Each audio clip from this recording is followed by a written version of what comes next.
যারা হ্যারিসবার্গ আর এই ধরো 20-30 মাইলের মধ্যে থাকে তারা অনেক সময় চিন্তা করে না যে আমরা কাছাকাছি একটা কোথাও যাব, খুব একটা ড্রাইভ করব না, তো এই প্লেসটা হচ্ছে তার জন্য একদম পারফেক্ট। তো এটা হচ্ছে একদম বলতে পারো ড্রাইভ বাই।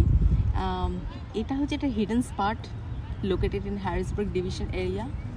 তো কেউ যদি আশেপাশে থাকো তো এই জায়গাটাকে ভিজিট করতে পারো। দারুণ একটা স্পেস, এত রিফ্রেশিং আর খুব ওয়েল মেনটেন্ড একটা পার্ক। আর এখানে এসে আমরা এত সুন্দর প্রোনাস্ট্রিলোবা দেখলাম, মানে ফুলগুলো সব মানে ফুল ব্লুমিং স্টেজেই আছে আর কি, খুব সুন্দর লাগলো। আর দেখো মাথার মধ্যে একটু লাগিয়ে নিয়েছি। আর এমনিতেও আমাদের তো এখন বৈশাখ মাস চলছে যারা বাঙালিদের, তো এটা মানে পয়লা বৈশাখে just probably a week later. তো আমাদের জন্যে মাথায় ফুল দিয়ে একটু বৈশাখ মাসে শাড়ি টাড়ি পরে এইরকম একটা সুন্দর পরিবেশে ছুটির একটা দিন কাটানো মানে